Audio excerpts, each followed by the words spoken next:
Receive করছে না দেখে জিয়ান টেক্সট পাঠালো, আমার আদুরে বউটার নাকি প্রেম পাচ্ছে। তা কই গো বউ তুমি, আসো কঠিন প্রেম করব, প্রেম করতে করতে প্রেমের সমুদ্রে ভাসিয়ে নিয়ে যাব তোমাকে। অন্তর টিউলিপ ফুলের একটা বুকে নিল। অনেকগুলো টিউলিপ ফুলের মাঝখানে একটা ডার্ক রেড কালার গোলাপ।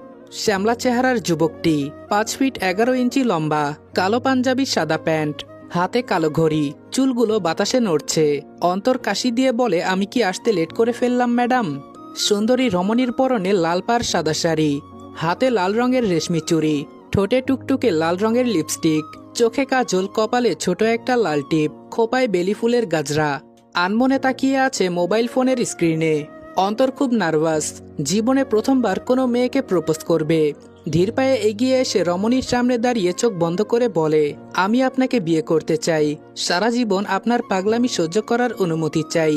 তুষি চোখ উল্টে তাকিয়ে আছে অন্তরের দিকে, ফিক করে হেসে বলে, আমি বলেছিলাম আমার সমস্যার সমাধান করতে, আমার সমস্যা বাড়াতে বলিনি। অন্তর ভেবাচেকা খেয়ে নিস্তব্ধ হয়ে গেল। হাতের ফুলগুলো মনে সাহস বাড়িয়ে আবার এগিয়ে দিল। ফুলগুলো তো নিতে পারো, এই ফুলগুলোকে কষ্ট কেন দিবে?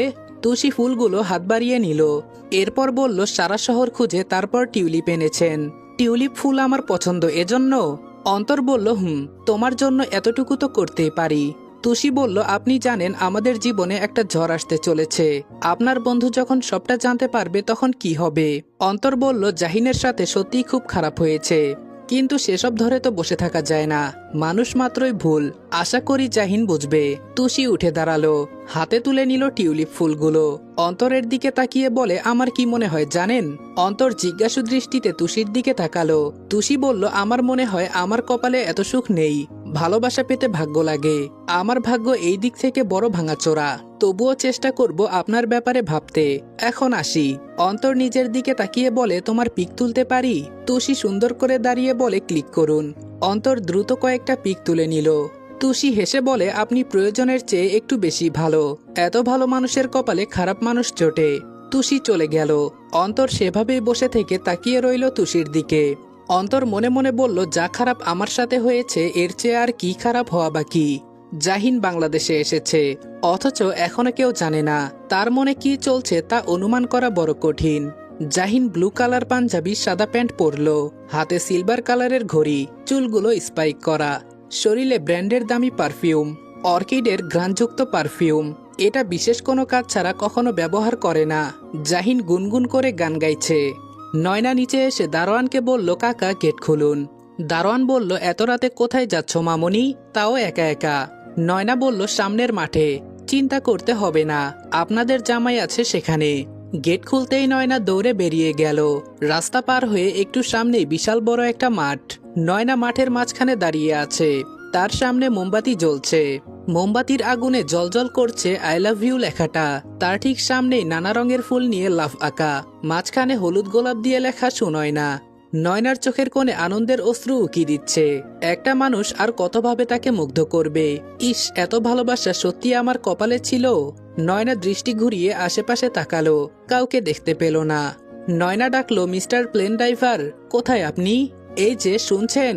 সামনে আসুন। আসছেন না কেন? গিটার হাতে গান গাইতে গাইতে সামনের দিকে এলো জিয়ান, পরনে নীল পাঞ্জাবি।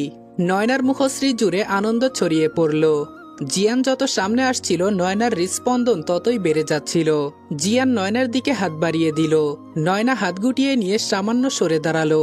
জিয়ান বলল, কি হলো জান, হাত সরিয়ে নিলে কেন? আমি তোমার মিস্টার প্লেন ড্রাইভার।